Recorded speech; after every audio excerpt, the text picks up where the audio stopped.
अगर प्रधानमंत्री को भारत के मुसलमानों से थोड़ी सी मोहब्बत होगी तो देश के प्रधानमंत्री से मैं उम्मीद करता हूं क्योंकि वो हमारे देश के प्रधानमंत्री है, वो कल लाल किले से ये जो टारगेटेड वायलेंस किया जा रहा है उसको कंडेम करेंगे। प्रधानमंत्री से उम्मीद करेंगे कि प्रधानमंत्री कल खड़े होकर कहेंगे कि जिस तरीके से एक रिलीजन को टारगेट किया जा रहा है उसका मैं कंडेम करता हूं, चाहे वो रेल में वो आतंकवादी का वाकया हो या फिर जो वायलेंस हो रहा है, वायलेंस को कंडेम करिए। प्रधानमंत्री वायलेंस को कंडेम करिए ना, चाहे वो नू का वायलेंस हो और फिर उसके बाद जो वीडियोस, उससे पहले जो वीडियोस बनाए गए, कंडेम करिए कि कौन है लोग जो सोशल मीडिया को इस्तेमाल करके एक समुदाय के खिलाफ नफरत पैदा कर रहे हैं। बुलडोजर कहां नहीं इस्तेमाल हो रहा है, हरियाणा में हुआ, यूपी में हुआ, मध्य प्रदेश में हुआ, गुजरात में हुआ। अरे भाई फिर कोर्ट क्यों है?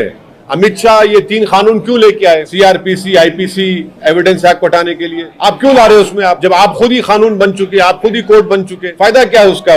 वो कानून को, नया कानून जो लेके आ रहे हैं। एक तरफ नू में मुसलमानों के 750 इमारतों को बुलडोजर के जरिए तोड़ दिया गया, जिसमें उनके घर भी थे, मेडिकल शॉप भी थे, झोपड़ियां भी थे। तो अब शायद हम इंतजार कर रहे हैं कि हमारे घर पे बुलडोजर आ जाए, तो पत्थर मार रहे हैं। जब कभी भी हमारा कोई पार्लियामेंट में भाषण होता या कोई हमारा कोई इंपॉर्टेंट स्पीच होती तो फौरन ये लोग आकर पत्थर मारते हैं। ये तो सिलसिला चल रहा है, एक तरफ मुसलमान को बुलडोजर चल रहा है और एक सांसद के घर में पत्थर गिर रहे हैं। मेरे को एक एसएमएस के जरिए किसी ने धमकी दी थी, तो मैंने 5 दिन पहले कंसर्न इंस्पेक्टर को लेटर लिखकर ये बताया, वो टेलीफोन नंबर भी दिया और वो जो मैसेज आया वो भी दिया। वो मेरे से आके पूछते कि सर आप लेटर लिख कर दीजिए कि आपको आपका जो सीडीआर है हम निकालें। मतलब सीडीआर क्यों निकालेंगे? मेरा राइट टू प्राइवेसी का इशू है। मैं आपको दे रहा हूँ कि इस नंबर पर आया है, मैं आपको फोटो दे रहा हूँ, मैसेज क्या दे रहा हूँ, आप देखिए, उस पर एक्शन लीजिए। 4 मर्तबा का सांसद हूं मैं, हर थोड़े दिन को मेरे पत्थर फेंके जाते, घर पर शीशे तोड़े जाते। अरे इसके पीछे उन लोगों का हाथ है जिन्होंने वर्दी पहनकर आतंकवाद के मुजाहरे किए ट्रेन में। इसके पीछे उन लोगों का हाथ है जो मॉब लिंचिंग करते हैं मुसलमानों की, वही माइंडसेट उसके पीछे है। मुझे डर नहीं लगता इन चीजों से, मैं तो तैयार हूं। समंदर में कूदने के बाद आप गहराई से शिकवा नहीं कर सकते, मगर इसका जो इफेक्ट पड़ेगा देश पर, उसको सोचने की जरूरत। आप देखते जाइए कितना बड़ा बुरा इफेक्ट पड़ेगा। अगर एक पार्लियामेंट के एमपी के घर पर हमला हो रहा है तो फिर ये तो आम बात हो गई। जिस तरह आपने बुलडोजर चला दिए, जिस तरह आपने आपकी कस्टडी में एक प्रिजनर था उसको गोली मार दी, तो 100 दिनों ऐसी क्या चीज रहा अभी। और तरफे तमाशा यह है कि सामने पुलिस का ऑफिस है, हेडक्वार्टर है। अगर ये जो हमारे घर पर किया जा रहा है, अगर कोई बीजेपी के बड़े नेता के घर पर, तो क्या होता बताइए? क्या होता बताइए? कितना बड़ा रिएक्शन होता?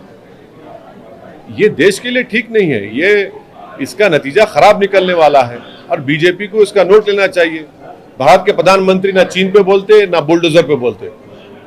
750 घर नू में मुसलमानों के बर्बाद कर दिए गए, आसमान के नीचे जिंदगी गुजार रहे हैं अपने वो लोग। अगर प्रधानमंत्री को भारत के मुसलमानों से थोड़ी सी मोहब्बत होगी तो देश के प्रधानमंत्री से मैं उम्मीद करता हूं क्योंकि वो हमारे देश के प्रधानमंत्री है, वो कल लाल किले से ये जो टारगेटेड वायलेंस किया जा रहा है उसको कंडेम करेंगे। प्रधानमंत्री से उम्मीद करेंगे कि प्रधानमंत्री कल खड़े होकर कहेंगे कि जिस तरीके से एक रिलीजन को टारगेट किया जा रहा है उसका मैं कंडेम करता हूं, चाहे वो रेल में वो आतंकवादी का वाकया हो या फिर जो वायलेंस हो रहा है, वायलेंस को कंडेम करिए। प्रधानमंत्री वायलेंस को कंडेम करिए ना, चाहे वो नू का वायलेंस हो और फिर उसके बाद जो वीडियोस, उससे पहले जो वीडियोस बनाए गए, कंडेम करिए कि कौन है लोग जो सोशल मीडिया को इस्तेमाल करके एक समुदाय के खिलाफ नफरत पैदा कर रहे हैं। बुलडोजर कहां नहीं इस्तेमाल हो रहा है, हरियाणा में हुआ, यूपी में हुआ, मध्य प्रदेश में हुआ, गुजरात में हुआ। अरे भाई फिर कोर्ट क्यों है?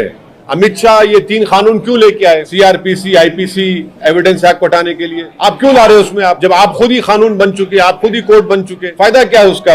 वो कानून को, नया कानून जो लेके आ रहे हैं। एक तरफ नू में मुसलमानों के 750 इमारतों को बुलडोजर के जरिए तोड़ दिया गया, जिसमें उनके घर भी थे, मेडिकल शॉप भी थे, झोपड़ियां भी थे। तो अब शायद हम इंतजार कर रहे हैं कि हमारे घर पे बुलडोजर आ जाए, तो पत्थर मार रहे हैं। जब कभी भी हमारा कोई पार्लियामेंट में भाषण होता या कोई हमारा कोई इंपॉर्टेंट स्पीच होती तो फौरन ये लोग आकर पत्थर मारते हैं। ये तो सिलसिला चल रहा है, एक तरफ मुसलमान को बुलडोजर चल रहा है और एक सांसद के घर में पत्थर गिर रहे हैं।